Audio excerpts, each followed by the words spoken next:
Hello. Welcome, everyone, to the second day of our conference on new industrial policy. We're going to get started with the first panel, and I'm going to hand it over to our moderator, Professor Eric Verhoogen, who's going to introduce the panelists for this first panel.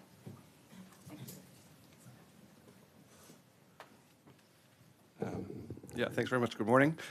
As Paula said, Eric Verhoogen. I'm at Columbia. I'm not a Princeton professor. I'm enjoying the hospitality of the Princeton department here for the year, but I'm very happy to be participating in this conference. And at Columbia also, we've been trying to reinvigorate discussions around industrial policy. So it's exciting for me to see that also here this is happening.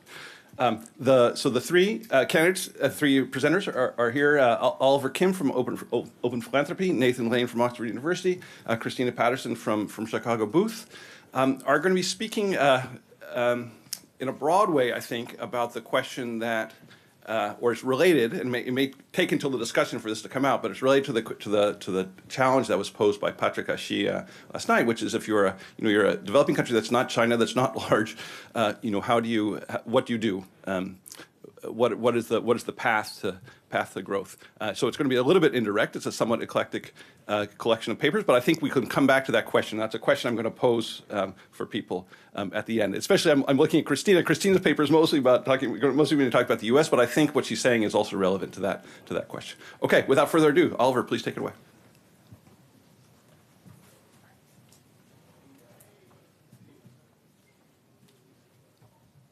Thanks, Eric, for that introduction. So I'm Oliver Kim. I'm a research fellow at Open Philanthropy, where I help research causes to fund in global health and development. I have to admit, I feel pretty honored to be on this stage. I finished my PhD like six months ago. And I have to say, I was also surprised when I received the invitation, given at that point in time, I had actually not written any papers on industrial policy. Most of my research, my academic research, had been on rural development issues in the East Asian tigers, and then also present-day rural development in East Africa. But the more I thought about it, I realized that actually what I had been studying was industrial policy all along. And so that my talk kind of grew out of that realization. Or are the slides? Where are the slides?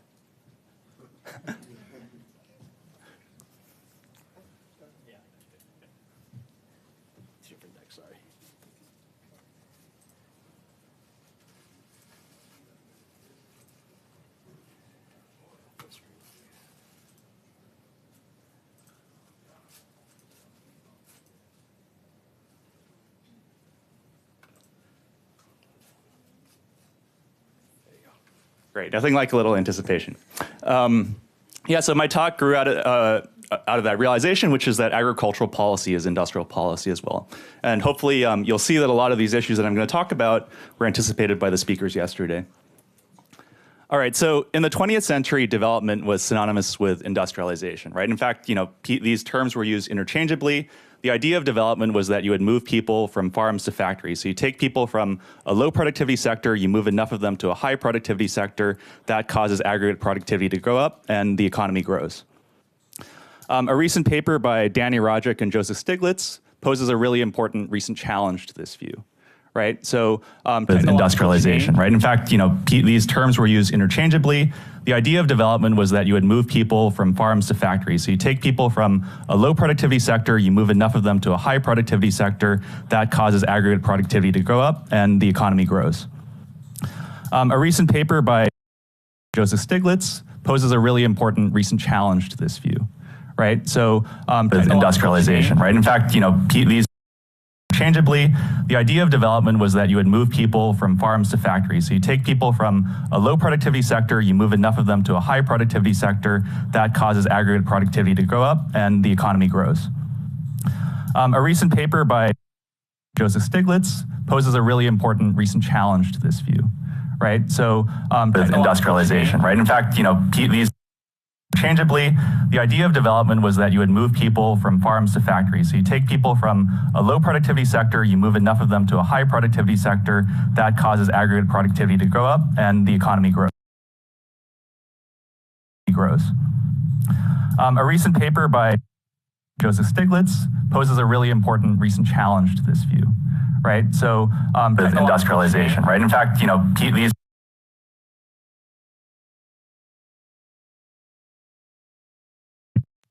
Joseph Stiglitz poses a really important recent challenge to this view, right? So industrialization, right? In fact, these changeably, the idea of development was that you would move people from farms to factories. So you take people from a low productivity sector, you move enough of them to a high productivity sector, that causes aggregate productivity to go up and the economy grows. A recent paper by Joseph Stiglitz poses a really important recent challenge to this view, right? Over the course of the past 60 years, right? Does this laser pointer work? No, it doesn't. You've seen remarkable progress, for instance, in Europe, where agricultural output, labor productivity has gone up. China has seen an enormous progress. You see that huge arcing line at the top where both land and labor productivity has increased significantly. But look at the amount that sub-Saharan Africa has traveled, right? It was actually maybe a little bit higher than India before, but now, India has surpassed it and it's fallen behind the rest of the world. Why has this happened? Part of this is the second stylized fact here, which is that African states spend actually a falling share of their budgets on agriculture, right? So since 1980s, the share of African government budgets dedicated to agricultural expenditure has fallen from somewhere around 6% to around a little bit higher than 2%. I've added this red line here for China in 1980 at the sort of the beginning of its economic miracle.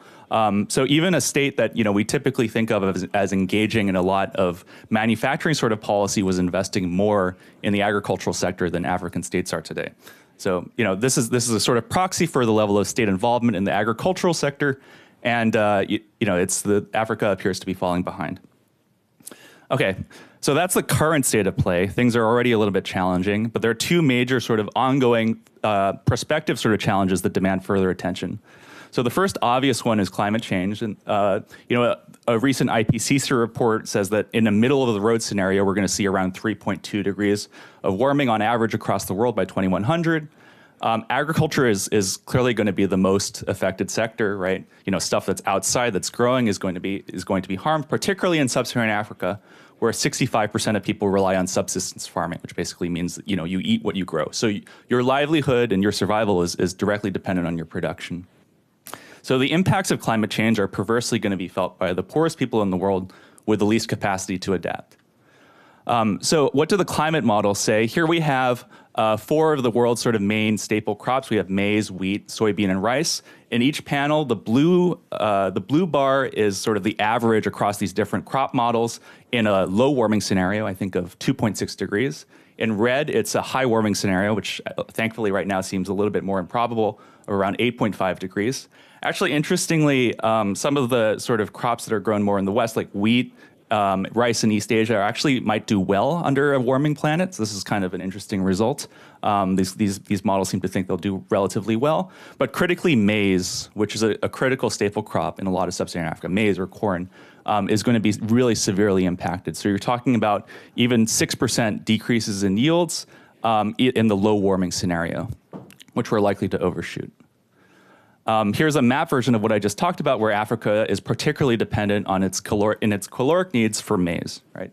And so you're talking about a 6 to 24% decrease in yields for some of the lowest productivity places where people are basically dependent on these crops for survival. So you're talking about potential hunger for hundreds of millions of people. So that's climate change. The second other sort of major threat is shifting demographics, right? So this was alluded to yesterday, but the working age population in sub-Saharan Africa is projected to double by 2050 from around 630 million people to 1.4 billion people. And these people need jobs. We've seen significant urbanization in Africa over the past 50 years, but the overall link documented by economists between urbanization and industrialization is weakening. So you see a lot of movement of people to cities, but they're not necessarily moving to more productive jobs. And so, this is a potential source of tension. Governments really risk large-scale social unrest unless they start to address this problem, right? Without starting to raise productivity and generating better jobs for these hundreds of millions of people.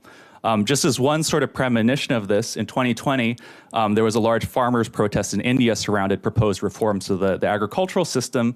There was a general strike in November in 2020, and this was estimated to be the largest protest in human history, with 250 million participants. And this is what happens basically when the state fails to address the needs of farmers. Okay, so those are two big sort of overlying challenges. How do we think about this in terms of economics? Non-economists, you can tune out a little bit here. So, just to put a little bit of structure on the problem, we can imagine a very simple sort of model of structural change. We have a small open economy. We have an agricultural good A. We have a non-agricultural good M. We have free mobility of labor between sectors, so the marginal productivity of labor, real wages are equalized between the two different sectors. And critically, we can imagine that the agricultural good is produced by some combination of land and labor, where you have different sort of factor biases to technological change. So you can have technological progress that's either labor augmenting or land augmenting or factor neutral, or Hicks neutral. We also have a small manufacturing sector, which is not super important here. So I guess the question we want to pose is, as a policymaker perspective, if we're imagining what sort of ideal policy we want to imagine given these policies, which of these factor bias terms would we like to target? So, in the conventional sort of paradigm, if you were like a 20th century development policymaker, the conventional paradigm, called for either increasing, manufacturing productivity. So this is the classic sort of industrialization story. You want to pull labor to factories by raising the marginal productivity of labor in the industrial sector. Or, under certain theoretical conditions, you can also improve farm productivity, right? So if you increase labor augmenting farm productivity, if land and labor are complements, this actually pushes labor from farms to factories. Basically, you can have the same number of people producing more output or fewer people producing the same amount of output, so you need fewer people on the farm, and that pushes people into the manufacturing sector. This was the old world. The thing you didn't really want to do, at least implied by this kind of model, is that higher land productivity actually would retain labor on the farm, right? So if you raise land productivity, you raise the marginal productivity of labor on the farm, and so it actually causes deindustrialization in some sense, where the agricultural sector looks relatively sort of attractive. So historically, we were worried that agricultural investment is maybe not what we wanted to do. Maybe that explains some of the figures that I was showing earlier, where you actually wanted to shift state investment into like the quote unquote modern or industrial sector. But now we need to respond to climate change and create hundreds of millions of jobs. And so the question I want to pose is, if manufacturing productivity is not rising like it once did, the long-run capacity of manufacturing to absorb is in doubt. Is increasing land productivity now relatively attractive? And so what sort of state interventions might that look like? So, I have 15 minutes. I can't go into everything, but I'll pose one answer, which is irrigation, right? Which in some sense is the industrial policy, right? So I have a picture of here. People, in ancient this gets all the laughs at the econ history talks. In some sense, it's not that states do irrigation. In some sense, it's irrigation that creates states. There's this long line of historical anthropology going back to like Wittfogel, looking at hydraulic despotism. China, all these different societies actually formed around the organization of irrigation. But this is in some sense the world's oldest industrial policy, where the state has to get involved in building this infrastructure in order for people to survive. So, irrigation immediately addresses two of the problems I just discussed. It reduces the sensitivity of crop yields to rainfall. It directly improves the yield, so you're increasing productivity. A recent paper in the AER by Jones et al. Find that a new public irrigation system in Rwanda boosted dry season profits by around 47 to 62%. So what happens is that farmers are now allowed to grow in the dry season instead of leaving the ground fallow. So you have an extra whole sort of growing season. And they also switched to higher value crops. So typically they were growing bananas, they were growing staple crops, but they were able to switch to water intensive vegetables. So you can think of this as some sort of like upgrading to higher sort of value add activities. And the other critical thing is that large-scale irrigation is clearly a target for state intervention, right? It fits so many of the sort of criteria of market failure, right? It's a public good or close to it. Once you build it, it's very difficult to restrict people's access to it. It requires complex coordination from different interest groups. It has high capital requirements beyond the capacity of incomplete markets. This seems like a classic sort of industrial policy case study. And maybe partly because of all these different sort of market failures that are interacting here, the level of state involvement that's needed, I think this is like the first order fact behind why agricultural productivity is low in sub-Saharan Africa, right? You can just look at this graph. So we have here the share of cropland dedicated to irrigation in Africa relative to the rest of the world. The world has raced ahead, increasing the share from like 12 to over 20%. over the past 60 years. Sub-Saharan Africa has remained barely above 5%. So, you wonder, why is it that Sub-Saharan Africa is going to be so vulnerable to rising temperatures? It's because the crops don't have any water. Okay, so we can't talk about there's been a lot of recent RCT work on all these complex different like rainfall instruments, like rainfall insurance, all this kind of stuff. But the first order fact is the infrastructure just doesn't exist, right? So we can't talk about agricultural productivity improvements without involving the state and getting the irrigation up. Of course, I have to say that, speaking as an economic historian, the history of modern African development is also littered with these failed irrigation projects. A recent sort of satellite-based study found that of 79 post-independence irrigation schemes, the median scheme covered only 16% of the proposed area. So you have big ambitions, but the state, failed to live up. And I don't have a strong answer to how to address all these problems. But some African states have demonstrated increased capacity since independence. One recent positive case study is Ethiopia, which doubled the land under irrigation from around 400,000 hectares to around over 800,000 hectares around 10 years later. The newly or soon to be completed Grand Renaissance Dam will increase irrigated land by another 500,000 hectares. This is a qualified success. I don't want to claim that Ethiopia is like totally a developmental success story, but the yield results are impressive, where Ethiopia has basically outpaced a lot of comparative countries. So here we have neighboring Kenya, we have Nigeria, also a very large African country, and Ethiopia has done relatively well. I started with irrigation, but a lot of other policies that we typically think of as pertaining to the agricultural sector also can be considered industrial policy. So a lot of my own research actually surrounds the land reforms that occurred, the rapid sort of economic takeoffs in Japan, South Korea, Taiwan, and China. This is fundamentally a problem of industrial structure, like how large or small should your farms be?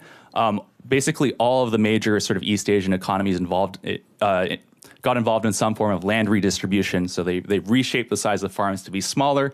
The structure and industrial structure of farming can matter a lot for sectoral productivity. Another really major one is agricultural extension. I think this was mentioned yesterday, right? So, it's not enough to just like develop the technology. You can develop the best fertilizers in the world, you can produce them, but they need to be distributed, right? And best practices need to be shared. And so this has typically been done by the states. I think the Morrill Act in the United States was mentioned yesterday. This was a crucial component of Taiwan's agricultural boom, which preceded the economic takeoff, where this was actually largely funded by American aid, where a lot of the sort of the newest cultivars were spread and best practices were spread across the countryside. Another major one is research and development, right? So new cultivars and techniques. A recent paper by Jacob Moscona and Karthik Sastry here finds that inappropriate technology, where basically agricultural R&D is dedicated to the rich world, and it's dedicated to solving, for instance, the pest problems in the rich world. And so it's completely inappropriate when it's transposed to a context for which it was not developed for. So this kind of inappropriate technology can explain something from 15 to 20% of cross-country agricultural productivity gaps. Then, there's pretty much anything you can think of in the sort of industrial policy toolbox, from export promotion to value chain integration, backwards and forward linkages. All this stuff also applies to agriculture as well. And the last point that I'll make here is that we really can't consider interventions in isolation, right? So complementarities are crucial. So here, this is a chart I stole from one of the climate change papers. The x-axis is not labeled here, but this is latitude, so you can think of this as how far north or south you are. And this is looking at the effects of different sort of interventions on the yield loss in response to a warming planet, right? And you can see that if you just vary the sowing date and you add new cultivars, you don't really do that much to sort of mitigate the yield impact. If you add dynamic irrigation, it starts to help at more extreme latitudes, but it's the combination of all these different sort of interventions together, the complementarities that are really crucial. You have to do a bunch of things together, basically, to improve the yields. Okay, so hopefully I can leave you, you typically remember one thing from a talk, but I hope you leave you with more than that. But if you're going to remember one thing, it's that, the key takeaway here is amid these climate and demographic challenges, agriculture really demands renewed state attention for issues of macro development.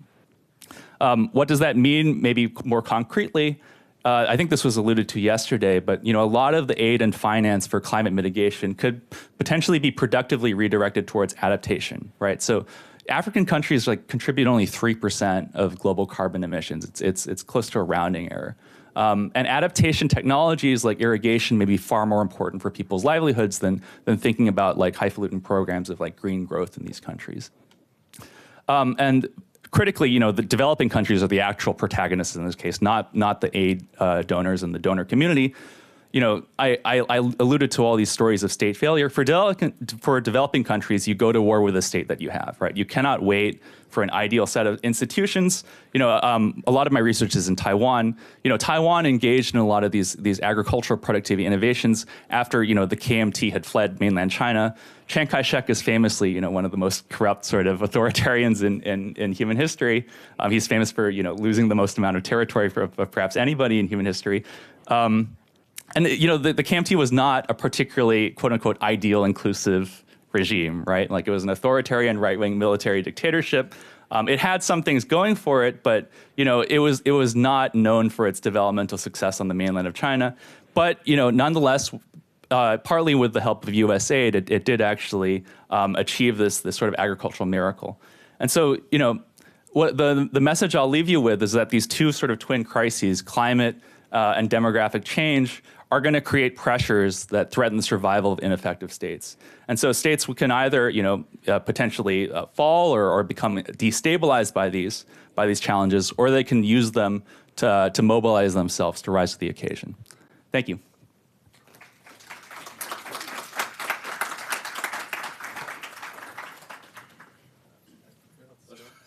I already said your name. So. Yeah.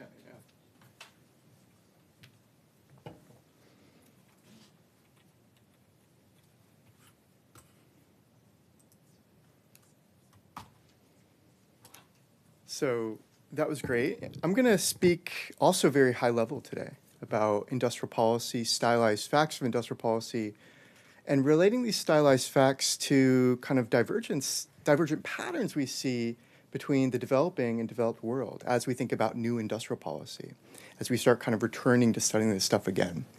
And in talking about these divergent patterns, I'm also going to talk about, well, does political economy play a role in explaining this type of variation that we see?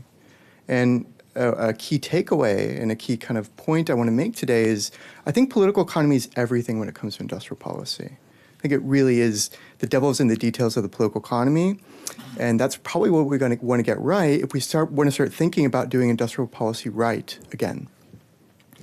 And so, of course, economics was really caught kind of flat-footed when it came to understanding industrial policy. We'd kind of abandoned it and ceded this territory for some time. But of course, the world kept changing, it kept moving, and the pie was on our face as kind of the world changed. As COVID happened, as Bidenomics was ascendant, and as kind of the developing world started pursuing industrial policy projects such as the ones pictured here, the famous nickel downstream promotion policy in Indonesia, which is widely cited. And we didn't really have a commensurate body of empirical work to kind of match the scale of industrial policy that's currently being pursued out there. And so the goal of this new economics of industrial policy literature is let's start, we're not taking a stand ideologically on industrial policy, but let's start thinking kind of concretely about it. Let's start thinking conceptually and seriously about it. And let's start thinking empirically about it. Let's start thinking about this as a legitimate object of inquiry that we should actually kind of study and take a data-driven approach to. And so we kind of are thinking through some of the conceptual basics. We have a paper with Danny Roderick and others that kind of tries to think holistically about these policies. How do we think with conceptual clarity about these things? And the picture that emerges is, well, a picture's still emerging, right? There's a notorious kind of stylized fact of industrial policy that the empirical literature is pretty thin. And I think that still holds today. And so in a recent paper by Rekha Juhas and I at the Industrial Policy Group, we try to kind of take a real bird's eye view. Because basics are missing, hey, let's zoom out and do some of the basic measurement work with industrial policy. And really, let me contextualize what we're doing here. We're doing a lot of progress, right? We're making a lot of progress when it comes to the micro. And for good reason. This is probably where we should allocate a lot of our attention as econometricians, as applied economists. Let's take the toolbox of applied microeconomics and start studying individual case studies to understand critical moments and understand what works. Is theory working the way it ought to? What is the design of individual policies? Let's take our granular tools to granular case studies and start understanding things, start understanding the nitty-gritty of policy. And I've done a lot of work here. My colleague, Rekha Juhas, has done a lot of work here. Let's start understanding individual episodes like the East Asian Growth Miracle and start understanding what happened, right? And this is great. We've made a lot of progress here. And there's still kind of something unsatisfying about this literature. There's a lot of pushback we get from this literature, and I think that's well earned. Some of that pushback is, well, why does industrial policy seem to fail in one place and seem to succeed in elsewhere, right? And to answer these types of comparative questions, right, we need better data, we need comparative episodes, we need to take a more macroeconomic approach. And of course, a lot of our microeconometric tools can't get at those things. And they can't get at those things because we're also missing kind of basic data, basic comparative data on what's going on out there. With the ascent of industrial policy, we actually don't have data on industrial policy. With working with governments, if a government asks you, hey, what's out there? What are people doing? We don't know, right? We don't know. We don't know what actual practice in situ looks like. And so our paper is really trying to tackle this data deficit. Really uncomfortable data deficit that also doesn't just span industrial policy work, it spans also issues in trade policy as well. There's a lot of missing data here. And I think people in the room who study industrial policy can really appreciate this kind of paucity of data that we always have to perennially grapple with. And so we try to address this problem in our paper. I won't go into the details, I won't have any time to go into the details of this, but we develop a natural language processing algorithm to start trying to classify industrial policy at scale and make a low-dimensional approximation of what's going on out there in the world. If we're serious about the new economics of industrial policy, what does this new industrial policy look like? What is happening under our nose? What is going on? What do the trends look like? And so we develop an NLP, a text-based approach to measuring this stuff at scale. We apply this algorithm to basically the largest inventory of general state interventions we have, something called the Global Trade Alerts Database.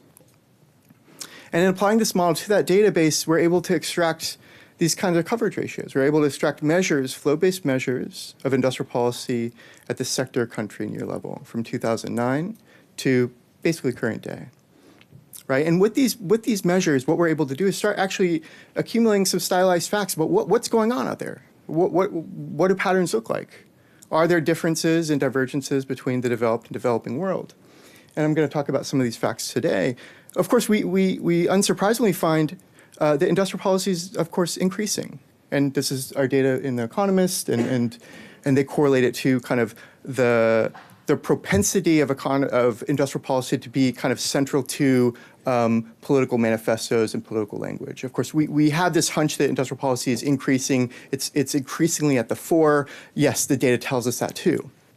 And no matter how you cut the data, you do see that, oh, okay, industrial policy is increasing. And I should also say industrial policy, we find it's growing in importance.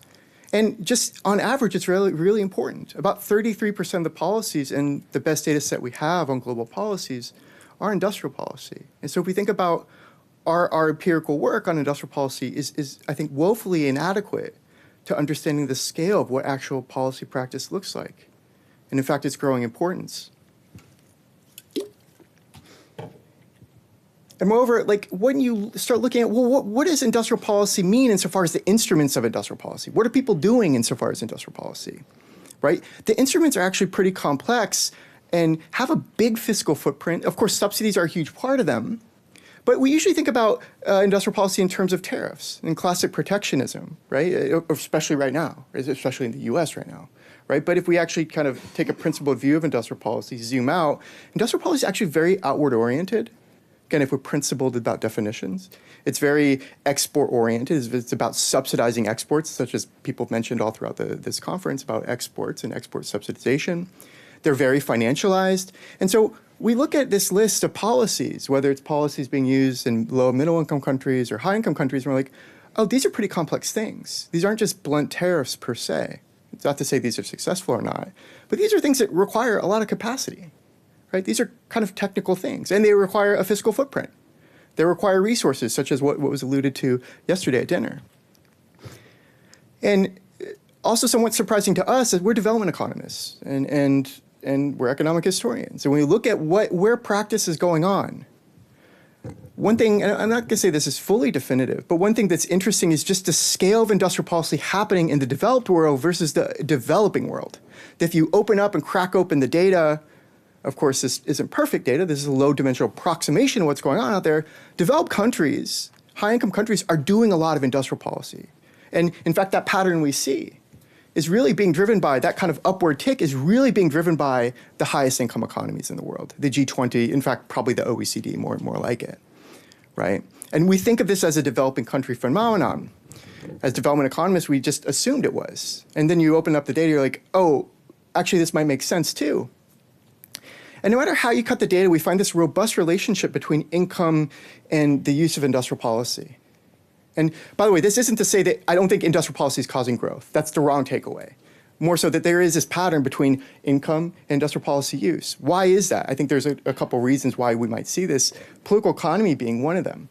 But we also might think that, well, high-income countries are just active in they do more stuff, right? They're active in more markets. There ought to be just more policies because they're just doing more things. They're exporting more things. Even controlling for that, we still find this income gradient. No matter what we control for, even if we look within income groups, there's a seeming income gradient of industrial policy use. There's a relationship between income and the propensity to use industrial policy. Again, there's many reasons for this. It might be purely political, it might be geopolitical, but this thing is happening. And we thought that was a very interesting pattern. And moreover, there's an interesting pattern in what gets targeted. If we think of revealed comparative advantage, what we're good at exporting, right? On average, if we zoom out, what we're good at exporting seems to be the things that get targeted. That if we have a high revealed comparative advantage in a certain market, those are the things that tend to get targeted, no matter which way we measure comparative advantage on export markets. If we're good at producing something, on average, those are the things that tend to get pushed by industrial policy. Those are the things, those are the products, those are the markets, those are the activities that tend to get pushed. Agriculture and manufacturing alike. And just to kind of get a little granular here, in fact, if we decompose that pattern, there's differences between high-income and low-income countries. What we find is that that pattern that we see, that's really, this pattern, that if you're good at something, you target it, that's really being driven by high-income economies, right? High-income economies target what they're good at making. I'm in Germany a lot.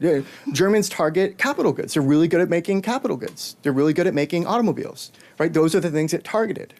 If we think about middle-income economies and the distribution, if we can look at the whole distribution of what you're good at making on the world market, all those goods, they tend to target aspirational sectors, sectors for which they're hoping to cultivate comparative advantage in, going back to the talk given at dinner last night. And when we look at the poorest countries and the relationship between comparative advantage and what gets targeted, the relationship is incoherent. Right? There's not a coherent relationship between comparative advantage in a certain market and what gets targeted. And one thing I just want to say, there's incredibly little industrial policy actually going on in the developing world amongst the lowest income economies. They're completely dwarfed by what's happening in the OECD, right? And so, by the way, this pattern, a lot of these patterns do not hold for non-industrial policies. These types of patterns, these types of divergences, we do not find these for other types of trade policies as well. And so hence, there's this kind of difference in industrial policy practice between developed and developing countries. And I think variation in industrial policy writ large, I think political economy probably plays a very important role in success and efficacy. And it probably plays a role in what we see here. Again, think about those instruments that constitute industrial policy. These are very, very complex things. They're fiscally intensive things. They're things that often, if we think about export promotion, might violate trade agreements. Do you have the political power to even do these things and go up against fellow nations at the WTO? And so in our paper, we have a JEP paper, same issue that Myrto was in, on the political economy of industrial policy. Let's start understanding the political economy of industrial policy and the governance constraints to choosing industrial policy right. We think about these as the political economy's constraints to choosing the right sectors, choosing the right instruments, they're choosing the right policy choice or the optimal policy choice, and state capacity constraints. If you do make a given choice, are you able to actually implement them, right? And we see failures abound where policy outstrips these constraints, or where these constraints aren't taken seriously. And as economists, we study a lot of optimal policy. We're obsessed with optimal policy, and we probably should be.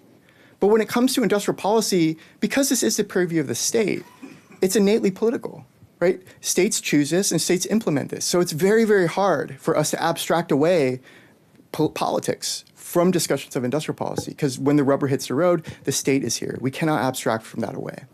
We cannot study, it's hard to study industrial policies in an idealized world because the state always has a hand in it. Governments always have a hand in it. And again, one constraint I'm going to focus on is the state capacity constraint, the constraint to actually deploying industrial policy. And as we looked at the policies in the previous slide, these are pretty technocratic things. They're things that require a lot from a state. They're things that require fiscal capacity. They're things that require informational capacity. An export promotion program is pretty dang hard to administer. It requires a lot of knowledge about what's going on in an economy. It requires data. It requires kind of constant dialogue with other sectors, what we call embeddedness as comparative social scientists. And if we look at like something like green industrial policy, which is all the rage, this is quite clear too. You look at green industrial policy, these things are very complex, right? These are things that would require a lot of state capacity, in particular, bureaucratic capacity to actually administer these things. I think this is going to be a fundamental constraint to thinking about industrial policy practice in the developed world, in the developing world. It's a fundamental constraint in the developed world, but it's even more so binding and more so severe in developing economies. And so when we often think, I often think we study the East Asian growth miracle. And what's uncomfortable is I often think we take the wrong lessons from the East Asian growth miracle. Going back to a point that Oliver made, they worked within the constraints they had. They had tremendous political change going on as they employed industrial policy, as they deployed these things. They were able to employ and deploy industrial policies that worked within their institutional environments. And those environments weren't given. I think a lesson from East Asian growth policy isn't particularly the nature of the policies they used, although those are important.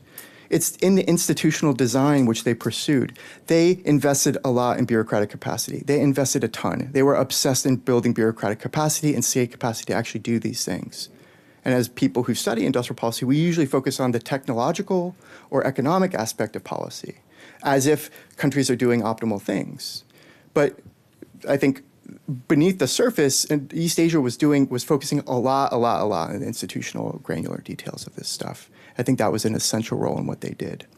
And when we don't pay attention to that, we get into tricky moments. We get into kind of confounding moments. As people started noticing the East Asian growth miracle was proper, and this is in the JEP paper, there was this type of isomorphic mimicry that might kind of harken, or it might be reminiscent, it might remind us of what's happening right now. That you see a success in one place, you try to adopt it in your own setting, regardless of whether that policy package is working in one institutional setting, whether it would comport to your own institutional setting. And yet countries like Thailand try to adopt writ large the policies of the East Asian growth miracle, in particular the export package. So they tried to mimic export promotion policies for which they did not have the capacity, both politically and bureaucratically, to actually administer, right? And it fell on its face. And it fell on its face until they had the political kind of conditions to actually adopt these policies properly, to domesticate them in a way for which they could work within the state they had, not the state that they wanted, going back to a point that Oliver made. And so one of the last points I'm going to make is with industrial policy, there's kind of, especially conversations of new industrial policy, there's often this kind of discussion that we should go big, and we should go big.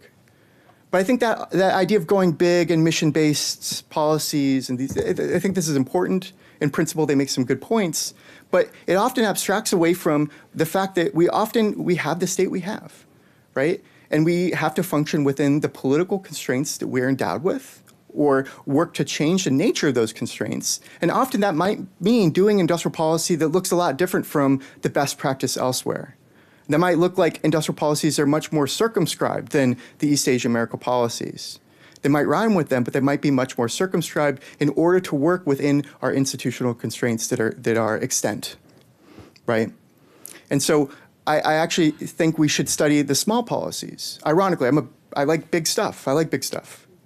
But I think there's a lot of value added from studying actually the smaller successes, because these smaller successes are working within the constraints posed by the current complicated political environment a lot of countries face.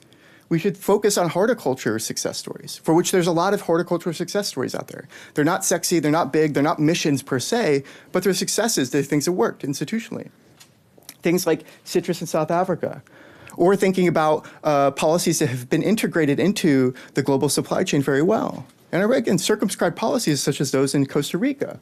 Medical device sector in Costa Rica is amazing. It's a very interesting success story. We should study it as such. And so I think sometimes the focus, and I say this as an East Asian history scholar, sometimes I think the East Asian miracle blinkers us to the contemporary success stories today, things that are probably much more portable and much more workable within the constraints that are extant in the developing world. And I'll stop there. Hopefully I didn't go over too much. Thank you.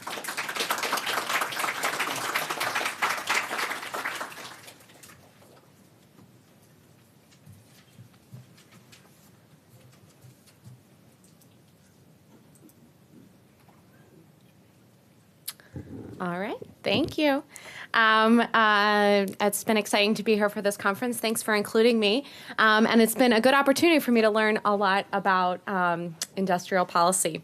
So as I was thinking about what to talk about today, I was sort of reflecting on the idea that a lot of what industrial policy does, explicit or implicitly, is about kind of trying to bolster these kind of superstar firms and sectors within an economy. And so I thought about sharing a little bit of my work on kind of thinking about superstars and the roles they play in the macroeconomy, and then sort of think about how that relates to how we might think about industrial policy. So I'm going to focus first on kind of the developed world, and then I'll kind of try to link it to kind of macro development at the end as well. Okay, so one of the kind of big trends, as many of you may know, of the macroeconomy over the last several decades is that there's been a notable rise in firm size in the US, and as I'll show you, in many advanced economies. And so you can think of this as things like, that come to mind, like Google and Alphabet and, Meta and X and whatever. But this growth is actually much bigger than the tech sector and these big kind of digital platforms. So one way to look at this is to look at employment. So what I'm plotting here is just the fraction of employment that's at firms with more than 5,000 workers. This is in the US. And so in the recent period, despite the fact that firms with more than 5,000 workers are like less than 0.1% of firms, they account for 35% of total employment. And this is up from just under kind of 30% in the 1980s. So this is a pretty big rise in firm size here. This probably understates the extent of this rise because the behemoths of today tend to kind of operate with relatively little labor. As some people have called it, they tend to have kind of this scale without mass. And so another way to look at this, and this is to look at the share of sales that's produced by the biggest 4, or in this case 20, firms within an industry. So that's called the concentration ratio, and it captures kind of how big the biggest firms are in terms of their sales within a sector. So this is, and many figures from this talk are going to draw heavily on work that I did with David Otter, David Dorn, Larry Katz, and John Van Reenen, and this is one of those figures, where we've calculated this at the detailed industry level and then shown you the average across an array of kind of sectors in the economy. The level here isn't that important, but what I want you to take away is that these lines are going up. They're going up kind of across the board in the US in manufacturing and retail trade, wholesale trade, services, utilities and transportation, and in finance. And another trend that people have noted that's kind of related to this is that there's been kind of a concurrent rise in kind of the aggregate markup in the economy. So the markup, that's the price charged above marginal cost. And it's kind of widely thought of as kind of some measure of the degree of market power. Now, markups are notoriously hard to measure. We don't observe marginal costs. And so there's a lot of details that go into exactly how you estimate the markup. And so I think the level and the extent of this rise is quite sensitive to the details of how you measure this markup. But my read of the literature is I think the balance of the evidence is that there probably has been kind of a non-trivial rise in this markup over time. And so I'm just plotting one very simple version of that here to give you a flavor of that. This is the simple accounting markup, which is just the sales over total costs. This is for US manufacturing industries. And you can see here that that measure has kind of been rising substantially over time. So big firms, they're getting bigger. Maybe there's a rise in this kind of aggregate markup. What's going on, right? Is this a call to action for policymakers? And I think kind of many have looked at this trend and suggest that kind of maybe there's kind of widespread concern about this increase in market power. We should be concerned about economies that have these big superstars. And we posit in the paper, there's also another interpretation of this, which is actually exactly the opposite, which is that this kind of growing market share of these big firms actually reflects an increase in market competition. And what's the idea there? The idea is if something happened in the economy that kind of increased the return to being a large firm or increased the kind of the optimal scale of the firm, then you can get a kind of a reallocation of the market towards these large productive firms if there's kind of an increase in competition. And that's efficient. These firms are very productive, and now they're producing more of the market. So this is an idea that something happened in the economic environment over the last several decades that kind of made it more winner take most. And what that did is it shifted the demand to these productive and large firms in their industry. What might these factors have been? Maybe several. Maybe it was something about changing technology. So things like IT and software investments or robotics or automation that kind of took big fixed costs. But when they are adopted, they kind of increase the scale of the firm. Maybe it was kind of just an increased price sensitivity of consumers through something like the internet. We can kind of all go online now, kind of price compare. That made us all kind of be able to go to kind of the best a variety within the industry. Maybe it's globalization, this kind of increase in market size where a similar thing happened now, but kind of across the world. Maybe it's a change in the financial markets, kind of a fall in interest rates that disproportionately advantaged large firms. Probably some of these were more relevant in some industries and others more relevant elsewhere. But together, this change kind of could lead to an increase in competition throughout the market and a rise of these kind of really big superstar firms. So how do you know which one it is, right? How are we going to disentangle these? One, where these rise in superstar firms suggests a fall in competition. The other suggests a rise. Well, it's hard to do. I'm going to show you a couple pieces of evidence that we think are at least consistent with the idea that there had been this kind of increase in competition through these creating these superstars. So the first and I think most important is that these concentrating industries are also the ones that are kind of the most dynamic and innovative here. So what I'm plotting here is the correlation between the increase in concentration in a manufacturing industry in the US and other characteristics of that industry. And I've highlighted in orange the ones that we think are important here. These industries that are becoming more concentrated are also those that have more growth in patenting, that have higher growth in labor productivity, output per worker, and in total factor productivity as well. And there's also kind of growing evidence that not only are these big firms productive and in these dynamic sectors, they also have productivity spillovers to other firms. So predominantly those who are their suppliers, who they start to buy from, their suppliers then become more productive as a result. So these look like kind of these productive superstars. The second thing to note related to this kind of rise in the aggregate markup is that what we show here is that in blue, I showed you before, there was this kind of, by this simple measure, this rise in the aggregate markup. We show that this doesn't reflect kind of a within firm kind of rise in the aggregate markup. To see that, you can see here, this green line below is the markup at the median firm in the manufacturing sector in the US. And that's actually kind of relatively flat. What does that mean? That means the median firm actually doesn't have a higher markup than it does before. The rise in the aggregate markup can be explained by the fact that large firms, well, they always had higher markups due to their productivity in part and their size. And now just more of the economy is produced by these firms that have these higher markups. And so that's kind of a key force that's kind of driving this rise. And I think that changes the story a little bit about how we interpret these trends. And then lastly, I think another fact that is part of this puzzle is that a lot of the factors that I talked about that might have kind of changed this kind of environment, maybe technology, globalization, the internet, those are probably global in scope. And so you would expect to see some of these patterns kind of across the world, maybe the developed world. And I think there's evidence that that's the case. So this is a plot from some recent work by my colleague Yuren Ma and her co-authors, where you can see this rise. This measure is the share of the economy that's produced by the top 0.1% of firms. And you can see that it's kind of rising across an array of countries. So I've picked the plots here for Germany, Austria, Singapore, Australia, Denmark, and Switzerland.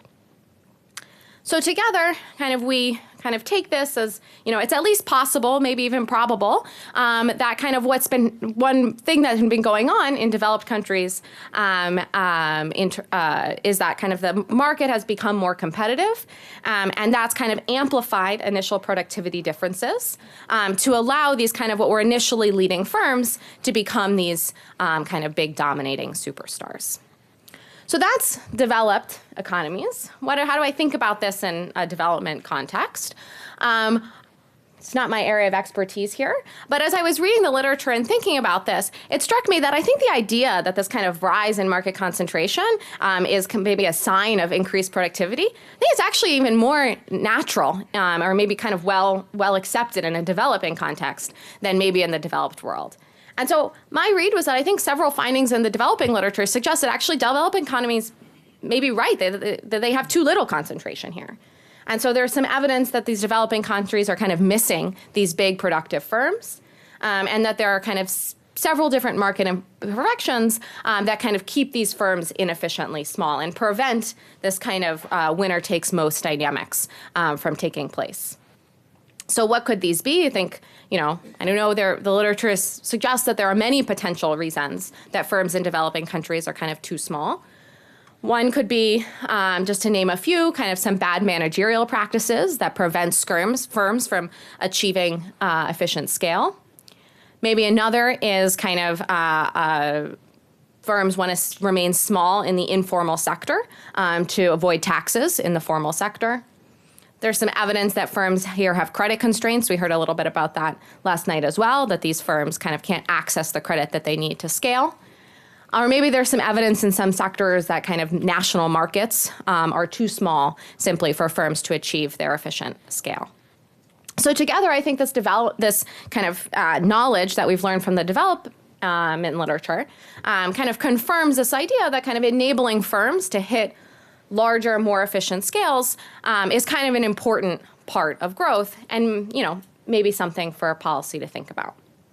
Okay, so let me leave with a couple of musings on kind of what this might imply for industrial policy. So as I said before, I think one of the aims of, some part of industrial policy is to try to manufacture this growth of superstar firms. And I think that some of the evidence we've seen that, the productivity spillovers of these firms and the potential for this allocative efficiency, that means kind of the idea that the productive firms should be the ones that are producing a larger share of the market, I think that suggests this might be kind of a worthy goal. And so that's not the same as picking national winners, right? The key reason that kind of concentration is combined with this productivity growth is that it's the most productive firms that are the biggest. And if another more productive firm comes along, they could be displaced, right?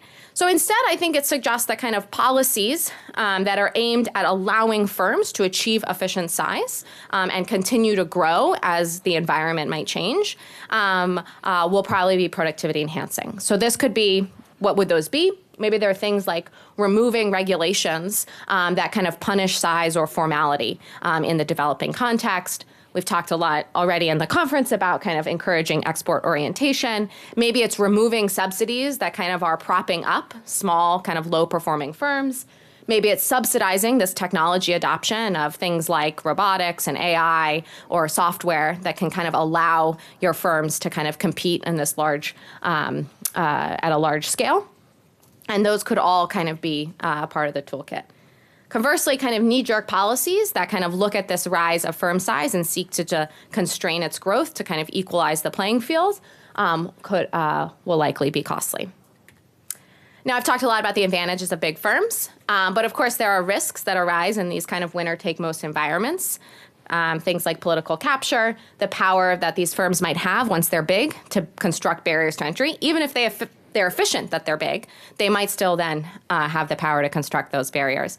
My guess is this is probably even a bigger problem when the firms, superstars, were created through industrial policies that allowed them to achieve that size, help them achieve that size, although I think it's also true to those that kind of gained size independently. And then lastly, even if we do kind of want to embrace this growth of firm size, we want to allow these productive, very productive firms to flourish, I think we need to think carefully about other policies that we have in our toolkit that can mitigate some of the labor market consequences of this kind of big firm growth that these policies might create. So I didn't talk about it much today, but there's been evidence that these kind of rise of these big firms has contributed to a fall of the labor share, a potential rise in monopsony power as these firms have gotten big, both in the product market and in the labor markets, and to rising income inequality. And so thinking about the other policies we have in our toolkit that can kind of mitigate these consequences seems like an important piece of the agenda. I'll leave it there.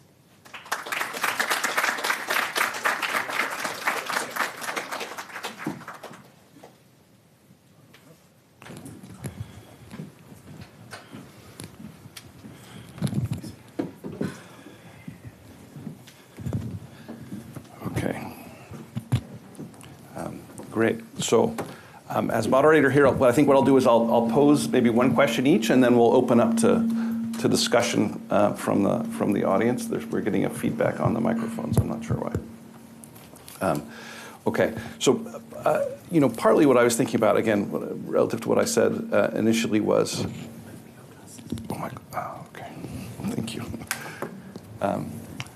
That's good technical knowledge. I was again thinking about what Patrick talk last night, and you're a small developing country like Côte d'Ivoire or some other. What are we learning from the work that you've? Yeah, I just turned it on, so maybe that made it worse. Okay. What are we learning? There's various avenues towards development, towards growth. One might be agriculture. One would be FDI. I'm going to come back to with Christina thinking about FDI. One might be, aiming on state capacity. And so that's sort of the question I have is thinking about if you have limited political capital, limited attention, what are you going to focus on first? What are seem like the most promising avenues? And my question for Oliver was, so it's very compelling. I thought your talk, and it seems clear that increasing irrigation in Africa would be a good thing. My question is that going to move the needle sort of in a macro sense? Over the long, is that actually going to generate growth? No, and agricultural transformation preceded a lot of the East Asian growth, in Korea and Taiwan, et cetera. But I don't know that its agricultural transformation per se would be sufficient in order to really bring about, sustained rises in living standards. So I'm asking you as a panel, I can ask you to be a little more speculative about, how do you see it in terms of the macro payoff to agricultural transformation in this sense? Sure. Is this working? Yeah, I mean, it's a big question. I don't think, obviously, the development economist cop-out is that it's context dependent. I'll say that, I highlighted several issues. One is that, there are different forms of agricultural industrial policy, like Nathan alluded to. There's higher value added stuff that's more export oriented, like horticulture and floriculture. That stuff is closer, I think, to the manufacturing sort of industrial policies that are more typically thought about. For instance, I don't know the exact prices, but there are order of magnitude differences between exporting, grain or cereal crops versus, some higher value like asparagus or like roses, for instance, to the European flower market. And so, while these industries are probably not going to be as large as the manufacturing industries in the past, this is just facing the constraints that currently exist in the world, right? If manufacturing is just no longer available as a route, I don't necessarily think this thesis is 100% ironclad, but it's definitely something we should be concerned about. Then we do need to be thinking about, we don't want to be leaving any options off the table. And so I guess the provocation of my talk was that I think it's very easy, I think, to dismiss agriculture as the sector where you need to be taking people out of it, right? And to a large extent, a lot of those activities are currently not very productive, and there's a lot of just sort of surplus labor in the classic Arthur Lewisian sense that's lying around. There are more productive things that those people could be doing that are in agriculture, and that's what I want to encourage people to think about. Okay, Nathan, for you, I guess I have two questions, but my question related to that. First one is, obviously state capacity is hugely important. Your talk kind of underlined that. So let's say you don't have a lot of state capacity. Do you focus how do you prioritize? Do you first, you can go to war with the states that you have, or do you try and work on improving state capacity? And so, what's the sequencing there? The other question I have, which you should feel free to answer if you like, is, about the definition of, where the boundary question about industrial policy, right? Does fostering drip irrigation and, for cash crops in Africa, is that counting as part of industrial policy? Should we, or is it useful to have a boundary, around what we're considering industrial policy or not? Yeah. So, so I'll start with the second question. I think the kind of useful definition, and I say useful because it's useful, like we can actually apply it and do things with it. It's a principled definition, and it's an ex-ante definition of industrial policy. So it's based on characteristics and principles of industrial policy, not outcomes. So it lends itself to it helps us avoid kind of post hoc evaluations of industrial policy. Is the following, is industrial policy is intentional state action that's meant to change the distribution of what's happening within an economy. So that includes a lot of things. That's a big tent. That's a very broad definition. I think it should be. I think that's a definition that we use with Danny Roderick and in our own work. It's a definition that the OECD uses. It rhymes with their definition. I think it's a very useful way to think about industrial policy because it includes and encompasses a lot of things that we should think of as industrial policy. It includes the services and agricultural sector. It's not sectoral dependent. It includes activities, not just sectoral things, right? It includes decarbonization, which transcends a lot of sectoral boundaries, transcends a lot of firm boundaries.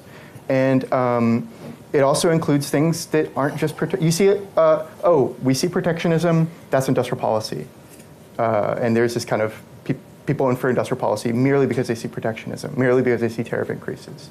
Well, if that's our definition, we miss a whole lot of modern industrial policy, which is pretty outward facing, right?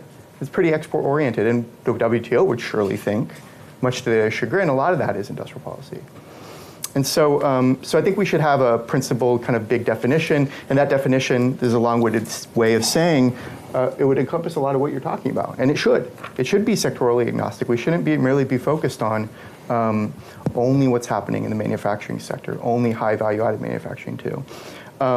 Insofar as the optimal sequencing, cop-out is it depends. But I'd say this: once we start taking the political economy and the dynamic political economy seriously, you realize that in most cases where industrial policy worked, they always were investing to increase the capacity in the next level, in T+1.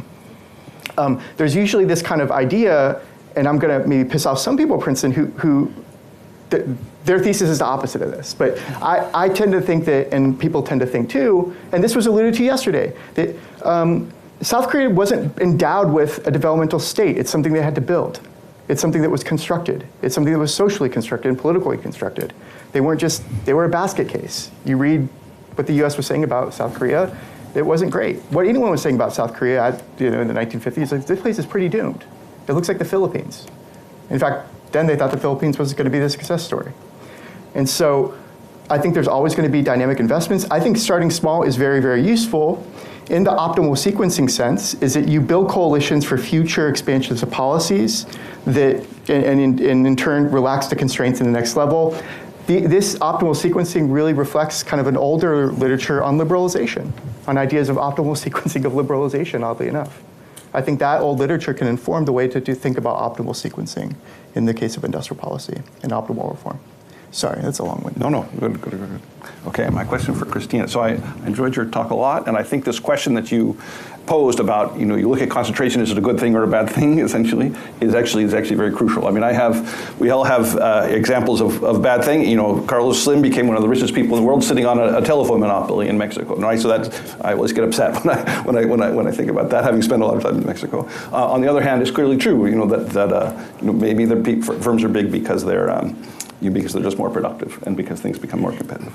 My question is, and going back to the Côte d'Ivoire kind of case, there's a lot of policymakers see their, part of their role is attracting attracting FDI, attracting big firms, right? That's going to be their path to development. I guess I want to invite you to speculate about that. Do we want to attract superstar firms? Do we want to try and be doing things to have homegrown, be supporting our domestic firms, or are you agnostic about that question?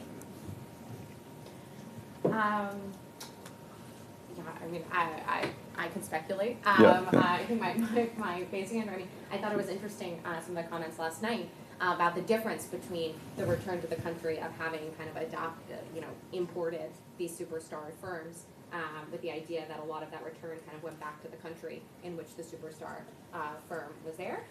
That said, I think there's some kind of intriguing research, which I referenced there in the context of Costa Rica and otherwise, where actually great, having these multinational firms come and operate have spillovers locally. And so even if you think that the firm itself, if the path isn't that you can kind of create these firms that can compete on these national markets or in terms of technology adoption, or you don't have the internal workforce or whatever it might be, I think the literature has suggested that there are certainly kind of these spillover benefits from attracting multinationals and then making it an environment where those kind of spillovers can happen. So I don't know exactly where that leaves us, but I think there are gains through both avenues. Yeah. Okay, great. Let's open it up. Let's have, how much time do we have? We've got 20 minutes. We can have discussions. Okay. All right, well, I'll try and pick on people who haven't said anything yet. So in the back, yes. Yes. Yeah, thank you very much. So this question would be for Nathan Lane. So what incentivizes a state to decide to invest in state capacity? Is it some existential threat from outside, or a group of elites decide that we want to make the right decisions? And if that happens, what would you describe as the best approaches to go about developing state capacity to execute effective industrial policy? Thanks. Maybe let's collect three, and then here. Let's, yeah.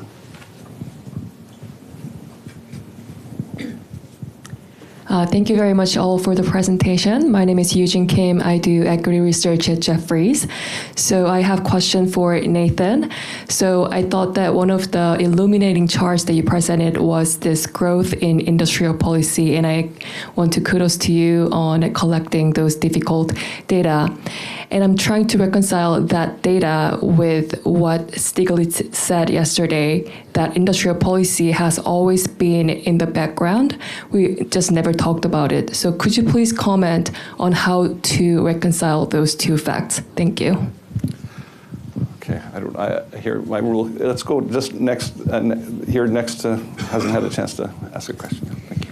Hi, my name is Maya Gaynor. I worked, we'll see, in international development. And so I'm very interested in the implications of these, really all three presentations for the power relationships between richer and poorer countries in the context of economic development.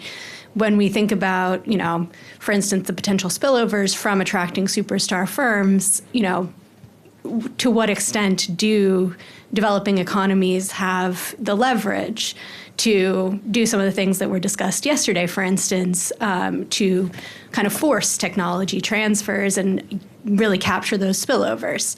Or when we talk about, engaging in industrial policy and identifying, priority sectors, the way that the current global economy is set up presents a lot of disadvantages for, lower income countries. And even within the sort of developing economies, like when you talk about the horticulture and floriculture sector, there are, countries like Kenya that are kind of powerhouses, and other countries that might be interested in adopting some of these things, but now are competing with sort of a slightly more advantaged peer. So if we are thinking about the sort of political economy of industrial policy in a development context, how can a really poor and disadvantaged country navigate these sort of political hurdles to kind of exercising the influence that comes with, trying to implement industrial policy? Good. Maybe let's have a round of responses, and hopefully we'll have another round of questions. Should I go first? Or Sure, whoever. So yeah, I'll go from last to first. So I think that's kind of the underlying worry that we have with this data, is that geopolitically, now that it's permissible for OECD countries, we've ripped the Band-Aid off, and it's now permissible to speak out loud about industrial policy and to pursue it in earnest and be loud and proud of it. Well, obviously that's not happening. It is happening a bit in the developing world, but not to the same extent. So what room is there for these countries to actually pursue this stuff now? And that's a real worry that we have. I don't have an answer for the FDI thing. I don't. Because you look at some multinationals, some multinationals, insofar as market capitalization or their scale, whatever measure we take for multinationals, some of them rival, a lot of them, the biggest ones rival states, insofar as the state revenue and how big these entities are. And so that's the big question for a lot of us thinking about multinational activity in developing countries. How do we reconcile that? And I think Biden and Catherine, is it Tsai, the old trade ambassador, really did a good job at opening up the international institutional space for developing countries to pursue industrial policy. Whether that will continue, whether they will be able to do so in the current chaos that exists, is to be seen. And everyone just doesn't know what's going to happen. And I think about the geopolitical constraints that exist now for countries to do this stuff. Will they be able to do this stuff given that those are relaxed? Will they not be able to, given that the regime is much different now? So how do we reconcile the trends we see? The person from Jefferies, how do we reconcile the explosion of industrial policy with the statement from Stiglitz that industrial policy has always been there? I think they're very compatible when you think about it. We could ignore industrial policy as a thing because it always existed, but it was small enough that we could ignore it. It was small enough that we could ignore it. When we were studying industrial policy originally, people would say, this stuff doesn't matter. And it was always there. There are pockets of it being pursued everywhere. But you see, in our data, you see kind of two trend breaks. You see a trend break after the global financial crisis, which Stiglitz has alluded to since the very beginning, that, there's an uptick in this stuff. And then just a real explosion of industrial policy post-COVID, where we can no longer pretend, and we can no longer ignore that. So I think you could reconcile that. It's just a different scale now. We're in a different equilibrium. What incentivizes countries to actually invest in state capacity? It's a huge question. I think it's the question. I think it's why we should take state capacity seriously from the political economy and economic perspectives. We should think about state capacity dynamically and as a policy choice. I think it's very unhelpful to often, in my own work, it's my papers, think about state capacity in a very static way. And I think that's not useful. And because they're privy to the same investment issues and the same political choice issues that face other policy choices. That is, to invest in state capacity is a policy choice, and we should study it as such. I think we're just now thinking through those things. And to that point, we've just now, I think, geopolitical crisis is a common thread through a lot of these major episodes, in that it really, really concentrated the impetus to invest in state capacity in a sincere way, and it broke the block that incumbents had to investing in state capacity previously. It made this very, very integral. That's not saying that crises are essential to producing state capacity, but they play an important incentive. They play an important role in concentrating coalitions and actually creating the political will to invest in state capacity. The question is, what other things might do that? Some people take the wrong inference from the past. That is, it's necessary to have war or crisis to produce the foundations for state capacity. I think in Europe, in the post-war period, we have much of state capacity that existed without those forces, per se. Yeah.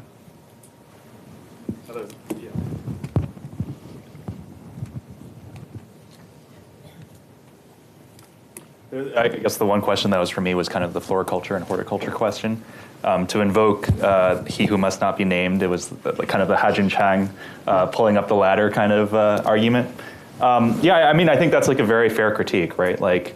To some extent, you worry about industrial policy between countries potentially being zero-sum. Maybe you can only have one shipbuilder in the world. Maybe you can only have a couple of major sort of cut flower producers. It's definitely a real concern. What I would say is that, especially in the context that I was talking about, where it's close to regime survival, it's close to you're potentially dealing with a situation where hundreds of millions of people are going to go hungry. You got to start with what you can do, right? So, a lot of African countries are net food importers, which is an incredibly perverse situation when you realize that, something like over 60% of the population is actually involved in agriculture as their main source of livelihood, right? So, at a minimum, we could do something about that situation, right? And this is not like some sort of abstract idea. This is actually where the East Asian kind of tigers started, right? There were land reforms that occurred in South Korea, in Japan, in China in the 1970s that basically started to increase the production of these basic sort of grains. So these kinds of industrial interventions, they're very prosaic. Nobody thinks of increasing rice or maize production as particularly sexy, but it's where you can start.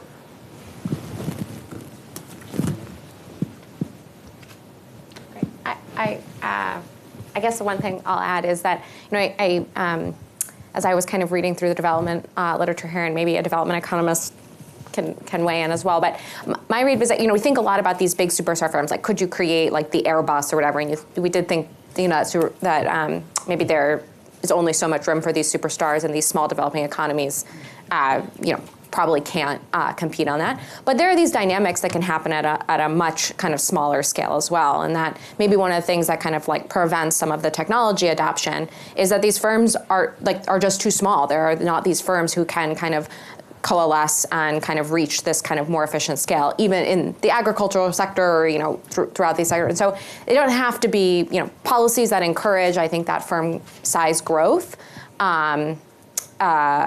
could be kind of productivity enhancing, even without having to compete on this kind of big international stage. Okay, I think we have time for one more round. Let's do Leonard, Atif, and then here, 4. 1, 2, 3, 4. Yeah. Okay. So, yeah. Okay. Sorry. So, Oliver, I was surprised that you did not mention research. Mike, you have to turn on the microphone. Oh, sorry.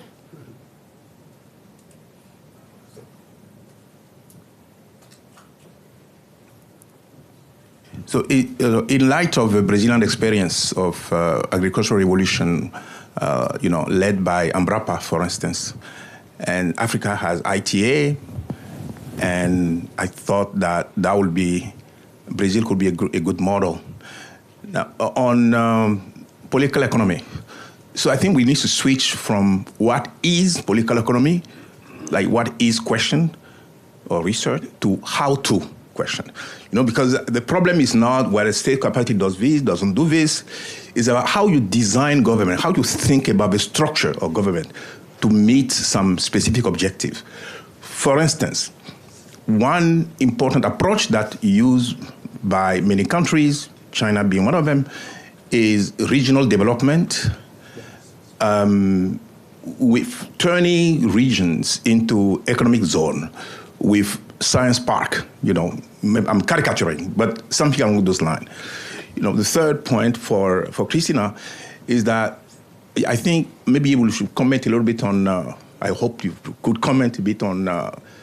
The question on political connection, political capture, because the problem, the difference between, let's say, Egypt and Mexico, is that Carlos Slim is not a general in the army. He doesn't, he cannot sort of put his competitors in jail. So, and I think this is a big problem. Political connection and capture is a big problem, and I would like you maybe to comment on that because it's something that you mentioned. Thank you. I think next was At.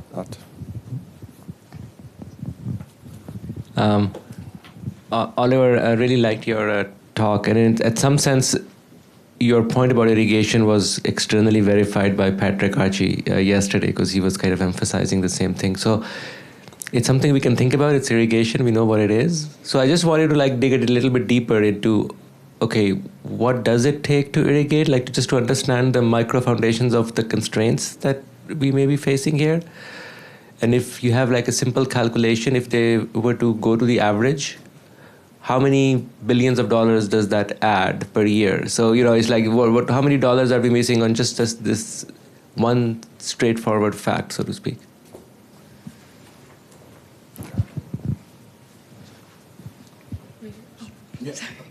Thank you. Thank you. I'll take both. Thank you. I have one brief comment on Christina's talk and one question for, I guess, mainly Oliver and Nathan. You can chime in. I think, thank you for pointing out that, well, first of all, scale leads to growth. That is true. But then your last bullet on the last slide, it says, but the implications of that is it can lead to undesirable consequences, among them monopsony, inequality, both of which happen in real life. And Eric, thank you for pointing out about that case where that somebody sits on this telephone monopoly. Yeah, in the United States, a good example would be the mergers and consolidation in the healthcare sector. In recent years, we've had massive movements towards mergers and acquisitions, hospitals buying up physician practices, buying up satellite hospitals, and becoming ever bigger, and which enable them to exercise market power, monopolistic market power in many instances. And the consequences of that are several. And they do not benefit consumer patients, okay? Prices rise, and access to healthcare often are decreased, limited, and also often quality goes down. Okay, so that's my comment. And the quick question is for Oliver, I wonder if you can talk about, say, in agriculture sector, the investment in agriculture sector. I was thinking of land reform, the role of land reform in the success, leading to success of agricultural reform. Because in Taiwan's case, that's what they did. As a number one step was land reform. The slogan at the time was, "The tiller shall own his land." And so that just spurred this tremendous productivity growth, which then led to surplus agricultural labor. And then with the surplus labor and the capital accumulation, that enabled the emergence of the cottage industry as the next step. And then from there, coupled with other policies, such as universal and compulsory education, which gave Taiwan a skilled labor force to fill these new manufacturing jobs from lower level to higher level, now today, of course, high tech. So, but it all started with that first step, ownership of land. So speak about ownership of land in Africa's development initiatives in the agriculture sector, please. Okay, and we had one more. I have one question for Dr. Kim and one question for Dr. Patterson. And conventional wisdom about Africa, right or wrong, is that it's too many poor people, really, really poor people. The second is there's not enough water. The example you cited, Korea, China, and Taiwan, which previous questioner already mentioned, none of those two factors exist. There's a quick step from agriculture transform to become consumers. So how is your solution? Do they address these two questions, or they're just wrong questions, namely water and poor people? And for Dr. Patterson, your superstar analysis is based on the y-axis versus x-axis. The y-axis is a fraction. The x-axis is the time. Now, if you folded in total population growth would you still see that rise, or it will be flat? Because the outcome is very different. If it's a flat, when you fold it in population increase, it only means a threshold rather than the bigger is better. Okay, let's come to the panel. I don't know who wants to go. Oliver had a bunch of questions there. Yeah. A lot of people interested in agriculture. That's kind of nice. I did talk briefly about the R&D point. I did mention, I think, in passing, the Moscona and Sastre paper on inappropriate technology. Just in passing, I'll repeat the fact again, which is that the fact that a lot of these new cultivars and these new sort of new research and development is dedicated towards pests that exist primarily in the Western world, in European and North American countries, means that when those cultivars are brought to for instance, East Africa, they're just completely inappropriate. And so I think there is a strong call for this need at the high end for, I guess, research and development for locally specific and locally sort of appropriate technologies. But they have a new paper that discusses the solution. I haven't read it yet, so you can tell me about it afterwards.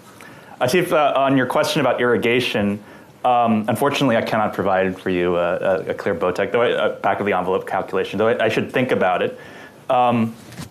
Talking just a little bit about the market failures here. I mean, I guess one number is the 50% yield increase that they saw in Rwanda, where there actually weren't that much increases in these sort of complementary inputs, and it was primarily just the public infrastructure. So that at least is one sort of estimate there.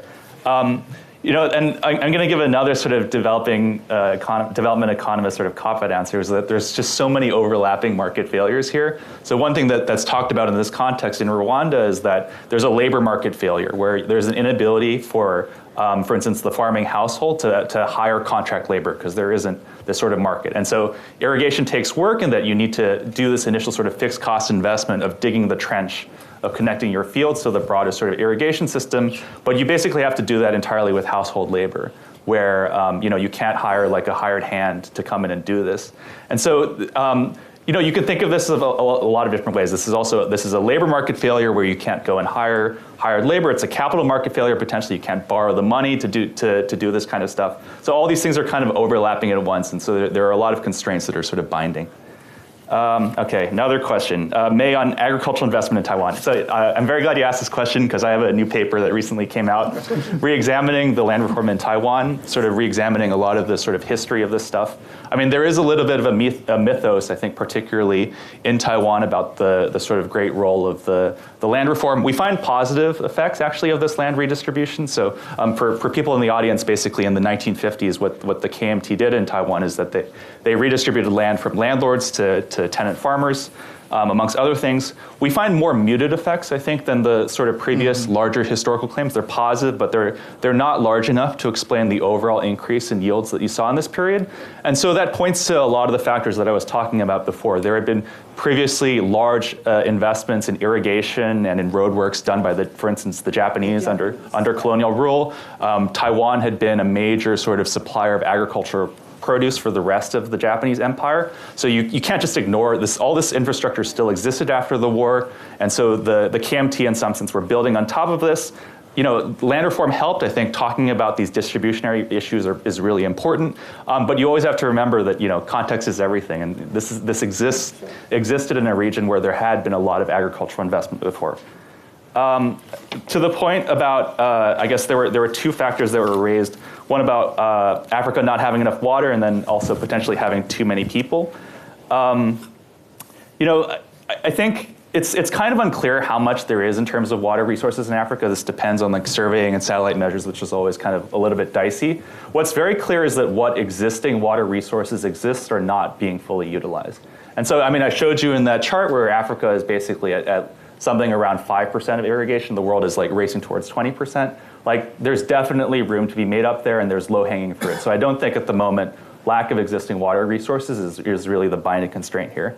As to too many people, I could go on to this forever, but I mean, I think actually the prevailing view in a lot of the sort of political economy literature is that previously, in a sort of grand historical sense, is that Africa is actually land-rich, people poor, whereas actually Africa is a huge continent population densities are relatively low, and that's maybe potentially why you actually didn't have the sort of agglomerations, because the existing population density was low, perhaps for sort of geographic reasons, perhaps for reasons related to longstanding historical sort of things related to slavery.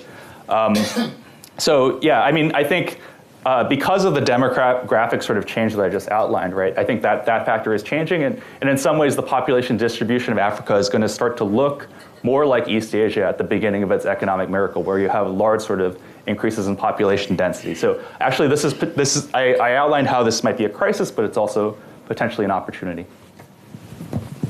Christina, there was a question for you. All right.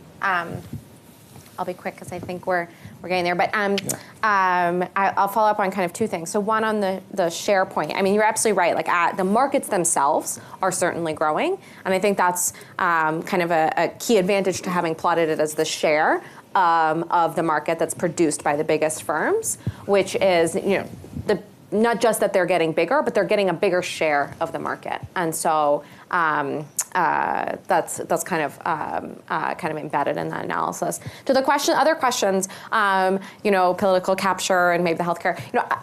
I think certainly there's not a carte blanche for these big firms. Now, there's not just big is just good. It's just big can be good. And I was struck actually by yesterday's panel where I noticed that in China, it seemed that both in the case of shipbuilding and wind, which are the two we talked about, the Chinese government seemed to implement policies explicitly aimed at increasing market concentration and trying to kind of create some of these dynamics. Now, if they, that can be done in ways that kind of allow the most productive firms to grow. And it can be done in ways that kind of pick favorites or state-owned enterprises and kind of are very subject to this political capture. So the details of this really matter. It's just to say that kind of those sorts of policies could be could be effective. But certainly there are devils in the details. Okay, I think we're over time. No, so let's thank the panel for a very stimulating discussion. Thanks.